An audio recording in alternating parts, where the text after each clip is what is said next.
जिन 2 चीज़ों के बारे में मैं आपको बता रहा था, उनमें से एक चीज़ थी सोलर इक्लिप्स, जो कि 8 अप्रैल को हो गया है। अब दूसरी जो चीज़ थी वो थी सीपीआई का डाटा। ये 2 मेजर बेसिकली इवेंट्स थे, या सीपीआई का डाटा जो है ना, एक न्यूज़। अच्छा, तो इससे आप लोग जो थे ना वो फ़ायदा उठा सकते थे। मैंने ये बात स्टोरीज़ में भी बोली थी, मैंने कहा था कि डिप आएगा तो बाय कर लेना। अच्छा, अब डिप आएगा कैसे, क्या था, वो सारी चीज़ मैं आपको बताता हूँ। अब जो सीपीआई का डाटा है ना, ये हमें बताता है कि जो महंगाई है ना, जिस तरह पाकिस्तान में महंगाई होती है चीज़ों में, इसी तरह ये जो है ना अमेरिका में जो महंगाई है उसके बारे में बताता है। 0.4% जो है ना वो 10 मार्च से लेकर 10 अप्रैल तक बढ़ चुकी है, ठीक है। अब ये मार्च का डाटा है, ठीक है। मार्च के जो 20 दिन हैं और 10 दिन जो है ना वो अप्रैल के हैं। अब इसमें 0.4% महंगाई भाई बढ़ चुकी है, ठीक है। टोटल जो है ना 3.8% जो है ना महंगाई अमेरिका में है इस वक्त, जो चीज़ें महंगी हैं, ठीक है, परसेंटेज के अकॉर्डिंग। अब इसी को मद्देनज़र रख के जो है ना वो जो अमेरिका का स्टेट बैंक है, जिसको फेडरल रिजर्व बोलते हैं, जो कमेटी एफओएमसी, वो डिसाइड करती है कि सूद की शरह को वो बढ़ाएगी या कम करेगी, ताकि वो बेसिकली प्राइसेस को स्टेबल कर सके, जो मनी सप्लाई है उसको मैनेज कर सके, जहाँ डिमांड पैदा कर सके। बहरहाल ये एक अलहदा तरफ चीज़ें जाती हैं। मेन चीज़ है सीपीआई का डाटा। अब हम देखते हैं कि जैसे सीपीआई के डाटा की रिपोर्ट जो है ना वो नेगेटिव आई है, ठीक है, ज़्यादा आया है, जो इन्होंने फोरकास्ट की थी उससे भी ज़्यादा, तो हमें बेसिकली मार्केट में एक सेलिंग मिली है, ठीक है। ये स्पॉट प्राइस है बिटकॉइन की। और ये देखें, ये वाला वो एरिया ऐसा था कि जिधर से जो है ना वो मार्केट नीचे आई थी, यानी कि मार्केट नीचे आ रही थी। जैसे सीपीआई का डाटा आया तो ये देखें कितनी जल्दी जो है ना वो नीचे आई है, भर के यहाँ पे जो है ना वो आई है।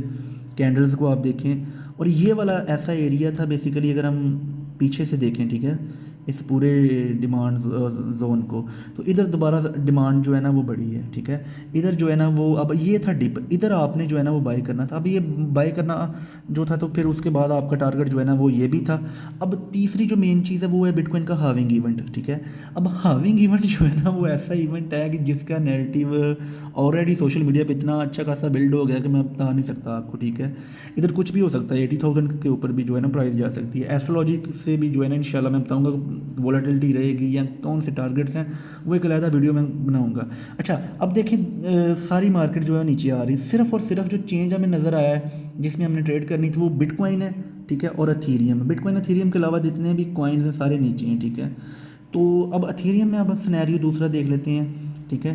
तो अथीरियम में भी आप जो है ना वो एंट्री ले सकते हैं। अभी हमारी एंट्री जो है ना वो अथीरियम में भी बन रही है, ठीक है। अब एंट्री जो बन रही है ये 2-4 दिन की है, ये स्विंग एंट्री है, ठीक है, हफ्ते की लगा लो। अब ये नहीं है कि 2 मिनट में प्रॉफिट बना लेना। वोलेटिलिटी होगी तो भाई प्रॉफिट बनाओगे ना, अगर वोलेटिलिटी किसी एसेट में नहीं है तो कैसे प्रॉफिट बना लोगे, ठीक है।